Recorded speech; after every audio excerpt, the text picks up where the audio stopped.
16 भारत की संचित निधि। अनुच्छेद 266 1 भारत की संचित निधि पर भारतीय व्यय निम्न है। 1 राष्ट्रपति का वेतन एवं भत्ता और अन्य व्यय के सभापति। 2 राज्यसभा सभापति और उपसभापति तथा लोकसभा अध्यक्ष और उपाध्यक्ष के वेतन एवं भत्ते।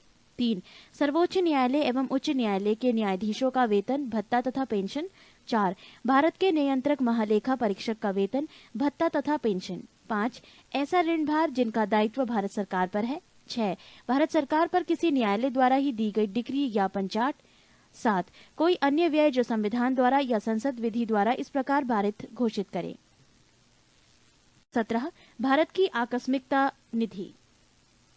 अनुच्छेद 267 संविधान का अनुच्छेद 267 संसद और राज्य विधानमंडल को यथास्थिति भारत या राज्य की आकस्मिकता निधि सर्जित करने की शक्ति देता है। ये निधि 1950 द्वारा गठित की गई है। ये निधि कार्यपालिका के व्ययवनाधीन है। जब तक विधानमंडल अनुपूरक, अतिरिक्त या अधिक अनुदान द्वारा ऐसे व्यय को प्राधिकृत नहीं करता है, तब तक समय समय पर अनावेक्षित व्यय करने के प्रयोजन के लिए कार्यपालिका इस निधियों से अग्रिम धन दे सकती है। इस निधि में कितनी रकम हो या समुचित विधानमंडल विनियमित करेगा। पृष्ठ 208। 18 भारत का महान्यायवादी। अनुच्छेद 76 महान्यायवादी सर्वप्रथम भारत सरकार का विधि अधिकारी होता है। भारत का महान्यायवादी न तो संसद का सदस्य होता है और न ही मंत्रिमंडल का सदस्य होता है, लेकिन वो किसी भी सदन में अथवा उनकी समितियों में बोल सकता है, किंतु उसे मत देने का अधिकार नहीं है। अनुच्छेद 88 महान्यायवादी की नियुक्ति राष्ट्रपति करता है तथा वो उसके प्रसाद पर्यंत पद धारण करता है। महान्यायवादी बनने के लिए वही अहर्ताएं होनी चाहिए जो उच्चतम न्यायालय के न्यायाधीश बनने के लिए होती हैं। महान्यायवादी को भारत के राज्य क्षेत्र के सभी न्यायालयों में सुनवाई का अधिकार है। 19 भारत का नियंत्रक एवं महालेखा परीक्षक। अनुच्छेद 148 से 151 नियंत्रक महालेखा परीक्षक की नियुक्ति राष्ट्रपति करता है, किंतु उसे पद से संसद के दोनों सदनों के समावेदन पर ही हटाया जा सकेगा और उसके आधार 1 साबित कदाचार या 2 असमर्थता हो सकेंगे। इसकी पदावधि पद ग्रहण करने के लिए तिथि से 6 वर्ष तक होगी, लेकिन यदि इससे पूर्व 65 वर्ष की आयु प्राप्त कर लेता है तो अवकाश ग्रहण कर लेता है। ये सेवानिवृत्ति के पश्चात भारत सरकार के अधीन कोई पद धारण नहीं कर सकता। नियंत्रक महालेखा परीक्षक सार्वजनिक धन का संरक्षक होता है। भारत तथा प्रत्येक राज्य तथा प्रत्येक संघ राज्य क्षेत्र की संचित निधि से किए गए सभी व्यय विधि के अधीन ही हुए हैं। ये इस बात की संपरीक्षा करता है। 20 संविधान में संशोधन। संविधान के अनुच्छेद 368 में संशोधन की प्रक्रिया का उल्लेख किया गया है। इसमें संशोधन की 3 विधियों को अपनाया गया है। 1 साधारण विधि द्वारा संशोधन। 2 संसद के विशेष बहुमत द्वारा। 3 संसद के विशेष बहुमत और राज्य के विधानमंडलों की स्वीकृति से संशोधन। 1 साधारण विधि द्वारा संसद के साधारण बहुमत द्वारा पारित विधेयक राष्ट्रपति की स्वीकृति मिलने पर कानून बन जाता है। इसके अंतर्गत राष्ट्रपति की पूर्व अनुमति मिलने पर निम्न संशोधन किए जा सकते हैं। 1 नए राज्यों का निर्माण। 2 राज्य क्षेत्र, सीमा और नाम में परिवर्तन। 3 संविधान की नागरिकता संबंधी, अनुसूचित क्षेत्रों और जनजातियों की प्रशासन संबंधी तथा केंद्र द्वारा प्रशासित क्षेत्रों की प्रशासन संबंधी व्यवस्थाएं। 2 विशेष बहुमत द्वारा संशोधन। यदि संसद के प्रत्येक सदन द्वारा कुल सदस्यों का बहुमत तथा उपस्थित और मतदान में भाग लेने वाले सदस्यों के 2/3 मतों से विधेयक पारित हो जाए तो राष्ट्रपति की स्वीकृति मिलते ही वो संशोधन संविधान का अंग बन जाता है। न्यायपालिका तथा राज्यों के अधिकारों तथा शक्तियों जैसी कुछ विशिष्ट बातों को छोड़कर संविधान की अन्य सभी व्यवस्थाओं में इसी प्रक्रिया के द्वारा संशोधन किया जाता है। 3 संसद के विशेष बहुमत एवं राज्य विधानमंडलों की स्वीकृति से संशोधन। संविधान के कुछ अनुच्छेदों में संशोधन के लिए विधेयक को संसद के दोनों सदनों के विशेष बहुमत तथा राज्यों के कुल विधानमंडलों में से आधे द्वारा स्वीकृति आवश्यक है। इसके द्वारा किए जाने वाले संशोधन के प्रमुख विषय हैं। 1 राष्ट्रपति का निर्वाचन। अनुच्छेद 54। 2 राष्ट्रपति निर्वाचन की कार्यपद्धति। अनुच्छेद 55। 3 संघ की कार्यपालिका शक्ति का विस्तार। 4 राज्य की कार्यपालिका शक्ति का विस्तार। 5 केंद्र शासित क्षेत्रों के लिए उच्च न्यायालय। 6 संघीय न्यायपालिका। 7 राज्यों के उच्च न्यायालय। 8 संघ एवं राज्यों में विधायी संबंध। 9 7वीं अनुसूची का कोई विषय। 10 संसद में राज्यों का प्रतिनिधित्व। 11. संविधान संशोधन की प्रक्रिया से संबंधित उपबंध। पृष्ठ 209। उपराष्ट्रपति। संविधान के अनुच्छेद 63 के अनुसार भारत का एक उपराष्ट्रपति होगा। कार्यकाल 5 वर्ष। संविधान में उपराष्ट्रपति से संबंधित प्रावधान अमेरिका के संविधान से ग्रहण किया गया है।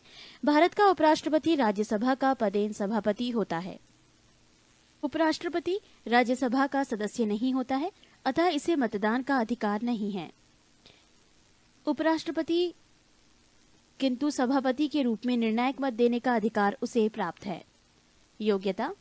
कोई व्यक्ति उपराष्ट्रपति निर्वाचित होने के योग्य तभी होगा जब वो 1. भारत का नागरिक हो, 2. 35 वर्ष की आयु पूरी कर चुका हो, 3. राज्यसभा का सदस्य निर्वाचित होने के योग्य हो, 4. निर्वाचन के समय किसी प्रकार के लाभ के पद पर नहीं हो, 5. वो संसद के किसी सदन या राज्य के विधानमंडल के किसी सदन का सदस्य नहीं हो सकता, और यदि ऐसा व्यक्ति उपराष्ट्रपति निर्वाचित हो जाता है तो ये समझा जाएगा कि उसने उस सदन का अपना स्थान अपने पद ग्रहण की तारीख से रिक्त कर दिया है। उपराष्ट्रपति को अपना पद ग्रहण करने से पूर्व राष्ट्रपति अथवा उसके द्वारा नियुक्त किसी व्यक्ति के समक्ष शपथ लेनी पड़ती है। राष्ट्रपति के पद खाली रहने पर उपराष्ट्रपति राष्ट्रपति की हैसियत से कार्य करता है। उपराष्ट्रपति को राष्ट्रपति के रूप में कार्य करने की अधिकतम अवधि 6 महीने होती है। इसी दौरान राष्ट्रपति का चुनाव करा लेना अनिवार्य होता है। राष्ट्रपति के रूप में कार्य करते समय उपराष्ट्रपति राष्ट्रपति को मिलने वाली वेतन तथा सभी सुविधाओं का उपभोग करता है। भारत के उपराष्ट्रपति। 1. डॉक्टर एस राधाकृष्णन, कार्यकाल 1952 से 1962। 2. डॉक्टर जाकिर हुसैन, 1962 से 67। 3. वीवी गिरी, 1967 से 1969। 4. गोपाल स्वरूप पाठक, 1969 से 74। 5. बीडी जत्ती, 1974 से 1979। 6. न्यायमूर्ति मोहम्मद हिदायतुल्लाह, 1979 से 1984। 7. आर वेंकटरमण, 1984 से 1987। 8. डॉक्टर शंकर दयाल शर्मा, 1987 से 1992। 9. के आर नारायणन, 1992 से 1997। 10. कृष्णकांत, 1997 से 2002। 11. भैरव सिंह शेखावत, 2002 से 10/8/2007।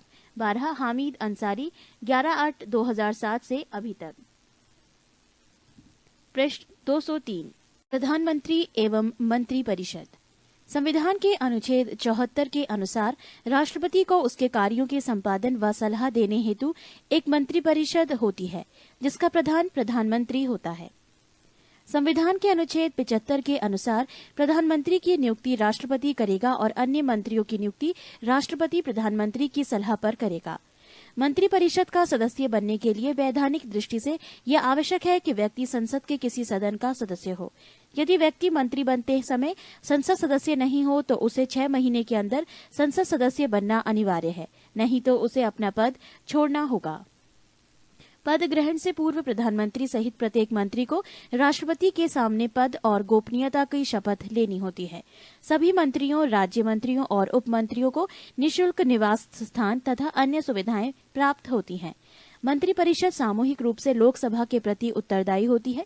यदि लोकसभा किसी एक मंत्री के विरुद्ध अविश्वास का प्रस्ताव पारित करे अथवा उस विभाग से संबंधित विधेयक को रद्द कर दे तो समस्त मंत्रिमंडल को त्यागपत्र देना होता है। मंत्री 3 प्रकार के होती हैं: कैबिनेट मंत्री, राज्य मंत्री एवं उप मंत्री। कैबिनेट मंत्री विभाग के अध्यक्ष होते हैं। प्रधानमंत्री एवं कैबिनेट मंत्री को मिलाकर मंत्रिमंडल का निर्माण होता है। प्रधानमंत्री की सलाह पर ही राष्ट्रपति लोकसभा भंग करता है। प्रधानमंत्री योजना आयोग का पदेन अध्यक्ष होता है। प्रधानमंत्रियों में सबसे बड़ा कार्यकाल प्रथम प्रधानमंत्री जवाहरलाल नेहरू का रहा। वो कुल 16 साल 9 महीने और 13 दिन तक अपने पद पर रहे। देश की प्रथम महिला प्रधानमंत्री श्रीमती इंदिरा गांधी बनी। वो ऐसी महिला व्यक्ति रही जो 2 अलग अलग अवधियों में प्रधानमंत्री रही। पहली बार जब इंदिरा गांधी प्रधानमंत्री बनी तो वो राज्यसभा की सदस्य थी। चरण सिंह एकमात्र ऐसे प्रधानमंत्री रहे जो कभी लोकसभा में उपस्थित नहीं हुए। विश्वास मत प्राप्त करने में असफल होने वाले प्रथम प्रधानमंत्री विश्वनाथ प्रताप सिंह हुए। एक कार्यकाल में सबसे कम समय तक प्रधानमंत्री के पद पर रहने वाले प्रधानमंत्री अटल बिहारी वाजपेयी हुए, मात्र 13 दिन। कैबिनेट मंत्रियों में सबसे बड़ा कार्यकाल जगजीवन राम का रहा, जो लगभग 32 वर्ष केंद्रीय मंत्रिमंडल में रहे। भारत के प्रधानमंत्री: 1. जवाहरलाल नेहरू, कार्यकाल 15/8/1947 से 27/5/1964। 2. लाल बहादुर शास्त्री, 9/6/1964 से 11/1/1966 3 इंदिरा गांधी। 24/1/1966 से 24/3/1977 4 मोरारजी देसाई। 24/3/1977 से 28/7/1979 5 चौधरी चरण सिंह। 28/7/1979 से 14/1/1980 6 इंदिरा गांधी। 14/1/1980 से 31/10/1984 7 राजीव गांधी। 31/10/1984 से 1/12/1989 8 विश्वनाथ प्रताप सिंह। 2/12/1989 से 10/11/1990 9 चंद्रशेखर सिंह। 10/11/1990 से 21/6/1991 10 पीवी नरसिम्हा राव। 21/6/1991 से 16/5/1996 11 अटल बिहारी वाजपेयी। 16/5/1996 से 1/6/1996 12 HD देवगौड़ा। 1/6/1996 से 21/4/1997 13 I.K. गुजराल। 21/4/1997 से 18/3/1998 14 अटल बिहारी वाजपेयी। 19/3/1998 से 13/10/1999 16 डॉक्टर मनमोहन सिंह। 22/5/2004 से 21/5/2009 17 डॉक्टर मनमोहन सिंह। 22/5/2009 से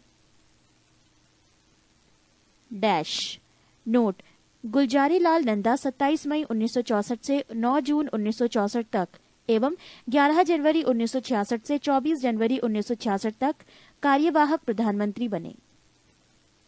ये थे भारत के प्रधानमंत्री। पृष्ठ 204 15 संघीय संसद। भारत की संसद राष्ट्रपति, राज्यसभा तथा लोकसभा से मिलकर बनती है। संसद के निम्न सदन को लोकसभा एवं उच्च सदन को राज्यसभा कहते हैं। राज्यसभा के सदस्यों की अधिक से अधिक संख्या 250 हो सकती है। वर्तमान समय में ये संख्या 245 है। इनमें 12 सदस्य राष्ट्रपति द्वारा मनोनीत किए जाते हैं।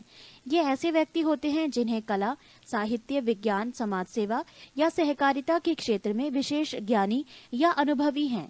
शेष 233 सदस्य संघ की इकाइयों का प्रतिनिधित्व करते हैं। राज्यसभा की सदस्यता के लिए न्यूनतम उम्र सीमा 30 वर्ष है। राज्यसभा के सदस्य के लिए जरूरी है कि उसका नाम उस राज्य के किसी निर्वाचन क्षेत्र की सूची में हो जिस राज्य से वो राज्यसभा का चुनाव लड़ना चाहता है। राज्यसभा एक स्थायी सदन है जो कभी भंग नहीं होती। इसके सदस्यों का कार्यकाल 6 वर्ष का होता है। इसके 1/3 सदस्य प्रति 2 वर्ष बाद सेवानिवृत्त हो जाते हैं। भारत का उपराष्ट्रपति राज्यसभा का पदेन सभापति होता है। राज्यसभा अपने सदस्यों में से किसी एक को 6 वर्ष के लिए उपसभापति निर्वाचित करते हैं। मंत्रिपरिषद राज्यसभा के प्रति उत्तरदायी नहीं होती है। केवल राज्यसभा को राज्य सूची के किसी विषय को राज्यसभा में उपस्थित तथा मतदान देने वाले सदस्यों में कम से कम 2/3 सदस्यों द्वारा समर्पित संकल्प द्वारा राष्ट्रीय महत्व का घोषित करने का अधिकार है। अनुच्छेद 249 केवल राज्यसभा को राज्यसभा में उपस्थित तथा मतदान देने वाले सदस्यों के कम से कम 2/3 सदस्यों के बहुमत से अखिल भारतीय सेवाओं का सृजन का अधिकार है। अनुच्छेद 312 धन विधेयक के संबंध में राज्यसभा को केवल सिफारिशें करने का अधिकार है, जिसे मानने के लिए लोकसभा बाध्य नहीं है। इसके लिए राज्यसभा को 14 दिन का समय मिलता है। यदि इस समय में विधेयक वापस नहीं होता तो पारित समझा जाता है। राज्यसभा धन विधेयक को न अस्वीकार कर सकती है और न ही उसमें कोई संशोधन कर सकती है। राष्ट्रपति वर्ष में कम से कम 2 बार राज्यसभा का अधिवेशन आहूत करता है। राज्यसभा के एक सत्र की अंतिम बैठक तथा अगले सत्र की प्रथम बैठक के लिए नियत तिथि के बीच 6 माह से अधिक का अंतर नहीं होना चाहिए। राज्यसभा का पहली बार गठन 3 अप्रैल 1952 ईस्वी को किया गया था। इसकी पहली बैठक 13 मई 1952 को हुई थी। राज्यसभा में प्रतिनिधित्व नहीं है। अंडमान निकोबार, चंडीगढ़, दादर व नागर हवेली, दमन व दीव व लक्षद्वीप का। राज्यों एवं संघीय क्षेत्रों में राज्यसभा सदस्यों की संख्या। राज्य उत्तर प्रदेश सदस्य संख्या 31, महाराष्ट्र सदस्य संख्या 19, आंध्र प्रदेश सदस्य संख्या 18, तमिलनाडु सदस्य संख्या 18, बिहार सदस्य संख्या 16, पश्चिम बंगाल सदस्य संख्या 16, कर्नाटक सदस्य संख्या 12, मध्य प्रदेश सदस्य संख्या 11, गुजरात सदस्य संख्या 11, उड़ीसा सदस्य संख्या 10, राजस्थान सदस्य संख्या 10, केरल सदस्य संख्या 9, पंजाब सदस्य संख्या 7, असम सदस्य संख्या 7, झारखंड सदस्य संख्या 6, छत्तीसगढ़ सदस्य संख्या 5, हरियाणा सदस्य संख्या 5, जम्मू कश्मीर सदस्य संख्या 4, हिमाचल प्रदेश सदस्य संख्या 3, उत्तराखंड सदस्य संख्या 3, नागालैंड सदस्य संख्या 1, मिजोरम सदस्य संख्या 1, मेघालय सदस्य संख्या 1, मणिपुर सदस्य संख्या 1, त्रिपुरा 1, सिक्किम 1, अरुणाचल प्रदेश 1, गोवा 1। संघीय क्षेत्र दिल्ली 3, पुदुचेरी 1। राज्यसभा सदस्य जो प्रधानमंत्री बने: इंदिरा गांधी 1966 से 67, एच.डी. देवेगौड़ा 1996 से 97, आई.के. गुजराल 1997 से 98, डॉक्टर मनमोहन सिंह 2004 से ब्लैंक। राज्यसभा के प्रथम उपसभापति डॉक्टर एस.वी. कृष्णा मूर्ति राव। पृष्ठ 205। लोकसभा संसद का प्रथम या निम्न सदन है जिसका सभापतित्व करने के लिए एक अध्यक्ष होता है। लोकसभा अपनी पहली बैठक के पश्चात यथाशीघ्र अपने 2 सदस्यों को अध्यक्ष और उपाध्यक्ष के रूप में चुनती है। अनुच्छेद 93। मूल संविधान में लोकसभा की सदस्य संख्या 500 निश्चित की गई है। अभी इसके सदस्यों की अधिकतम सदस्य संख्या 552 हो सकती है। इनमें से अधिकतम 530 सदस्य राज्यों के निर्वाचन क्षेत्रों से व अधिकतम 20 सदस्य संघीय क्षेत्रों से निर्वाचित किए जा सकते हैं एवं राष्ट्रपति आंग्ल भारतीय वर्ग के अधिकतम 2 सदस्यों का मनोनयन कर सकते हैं। वर्तमान में लोकसभा की सदस्य संख्या 545 है। इन सदस्यों में 530 सदस्य 28 राज्यों से, 13 सदस्य 7 केंद्र शासित प्रदेशों से निर्वाचित होते हैं तथा 2 सदस्य आंग्ल भारतीय वर्ग के प्रतिनिधि के रूप में राष्ट्रपति द्वारा मनोनीत होते हैं। अगस्त 2001 ईस्वी में संसद द्वारा पारित 91 संविधान संशोधन विधेयक के अनुसार लोकसभा एवं विधानसभाओं की सीटों की संख्या 2026 ईस्वी तक यथावत रखने का प्रावधान किया गया है। लोकसभा के सदस्यों का चुनाव गुप्त मतदान के द्वारा वयस्क मताधिकार 18 वर्ष के आधार पर होता है। 61वें संवैधानिक संशोधन 1989 ईस्वी के अनुसार भारत में अब 18 वर्ष की आयु प्राप्त व्यक्ति को वयस्क माना गया है। अनुसूचित जातियों एवं जनजातियों हेतु लोकसभा में 2010 ईस्वी तक स्थानों को सुरक्षित कर दिया गया है। 79वें संवैधानिक संशोधन 1999 ईस्वी के द्वारा। राज्यों एवं संघीय क्षेत्रों में लोकसभा सदस्यों की संख्या: उत्तर प्रदेश में 80, महाराष्ट्र में 48, आंध्र प्रदेश 42, पश्चिम बंगाल 42, बिहार 40, तमिलनाडु 39, मध्य प्रदेश 29, कर्नाटक 28, गुजरात 26, राजस्थान 25, उड़ीसा 21, केरल 20, झारखंड 14, असम 14, पंजाब 13, छत्तीसगढ़ 11, हरियाणा 10, जम्मू कश्मीर 6, उत्तराखंड 5, हिमाचल प्रदेश 4, मेघालय 2, अरुणाचल प्रदेश 2, गोवा 2, मणिपुर 2, त्रिपुरा 2, सिक्किम 1, नागालैंड 1, मिजोरम 1। संघीय क्षेत्र दिल्ली 7, पुदुचेरी 1, चंडीगढ़ 1, दादर तथा नागर हवेली 1, अंडमान निकोबार 1, लक्षद्वीप 1, दमन एवं दीव 1। लोकसभा की सदस्यता के लिए अनिवार्य योग्यताएं निम्न हैं: 1. वो व्यक्ति भारत का नागरिक हो। 2. उसकी आयु 25 वर्ष या इससे अधिक हो। 3. भारत सरकार अथवा किसी राज्य सरकार के अंतर्गत वो कोई लाभ के पद पर नहीं हो। 4. वो पागल तथा दिवालिया ना हो। लोकसभा का अधिकतम कार्यकाल सामान्यतः 5 वर्ष का होता है। मंत्रिपरिषद लोकसभा के प्रति सामूहिक रूप से उत्तरदायी होती है। अनुच्छेद 75(3) प्रधानमंत्री के परामर्श के आधार पर राष्ट्रपति के द्वारा लोकसभा को समय से पूर्व भी भंग किया जा सकता है। ऐसा अब तक 8 बार 1970 ईस्वी से 1977 ईस्वी, 1979 ईस्वी, 1984 ईस्वी, नवंबर 1989 ईस्वी, मार्च 1991 ईस्वी, दिसंबर 1997 ईस्वी तथा अप्रैल 1999 ईस्वी किया गया है। आपातकाल की घोषणा लागू होने पर विधि द्वारा संसद लोकसभा के कार्यकाल में वृद्धि कर सकती है, जो एक बार में 1 वर्ष से अधिक नहीं होगी। 1976 ईस्वी में लोकसभा का कार्यकाल 2 बार 1-1 वर्ष के लिए बढ़ाया गया था। पृष्ठ 206। लोकसभा एवं राज्यसभा के अधिवेशन राष्ट्रपति के द्वारा ही बुलाए गए और स्थगित किए जाते हैं। लोकसभा की 2 बैठकों में 6 माह से अधिक का अंतर नहीं होना चाहिए। लोकसभा की गणपूर्ति या कोरम कुल सदस्य संख्या का 10वां भाग 55 सदस्य होता है। संविधान के अनुच्छेद 108 में संसद के संयुक्त अधिवेशन की व्यवस्था है। संयुक्त अधिवेशन राष्ट्रपति के द्वारा निम्न 3 स्थितियों में बुलाया जा सकता है। विधेयक एक सदन से पारित होने के बाद जब दूसरे सदन में जाए, तब यदि एक दूसरे सदन द्वारा विधेयक अस्वीकार कर दिया गया हो तो विधेयक पर किए जाने वाले संशोधनों के बारे में दोनों सदन अंतिम रूप से असहमत हो गए हैं। 3. दूसरे सदन को विधेयक प्राप्त होने की तारीख से उसके द्वारा विधेयक पारित किए बिना 6 मास से अधिक बीत गए हों। संयुक्त अधिवेशन की अध्यक्षता लोकसभा के अध्यक्ष के द्वारा की जाती है। संयुक्त बैठक से अध्यक्ष की अनुपस्थिति के दौरान सदन का उपाध्यक्ष या यदि वो भी अनुपस्थित है तो राज्यसभा का उपसभापति या यदि वो भी अनुपस्थित है तो ऐसा अन्य व्यक्ति पीठासीन होगा जो उस बैठक में उपस्थित सदस्यों द्वारा अवधारित किया जाए। धन विधेयक के संबंध में लोकसभा का निर्णय अंतिम होता है। इस संबंध में संयुक्त अधिवेशन की व्यवस्था नहीं है। संविधान संशोधन विधेयक पर भी संयुक्त अधिवेशन की व्यवस्था नहीं है। संविधान संशोधन विधेयक दोनों सदनों में अलग अलग पारित होना चाहिए। लोकसभा के पदाधिकारी, अध्यक्ष तथा उपाध्यक्ष। संविधान के अनुच्छेद 93 के अनुसार लोकसभा स्वयं ही अपने सदस्यों में से एक अध्यक्ष और एक उपाध्यक्ष का निर्वाचन करेंगी।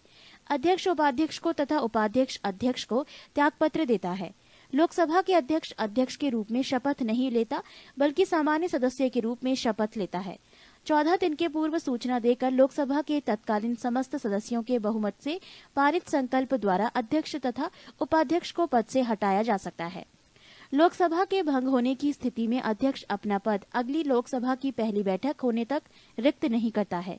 लोकसभा में अध्यक्ष की अनुपस्थिति में उपाध्यक्ष उपाध्यक्ष की अनुपस्थिति में राष्ट्रपति द्वारा बनाए गए वरिष्ठ सदस्यों का पैनल में से कोई व्यक्ति पीठासीन होता है। इस पैनल में आमतौर पर 6 सदस्य होते हैं।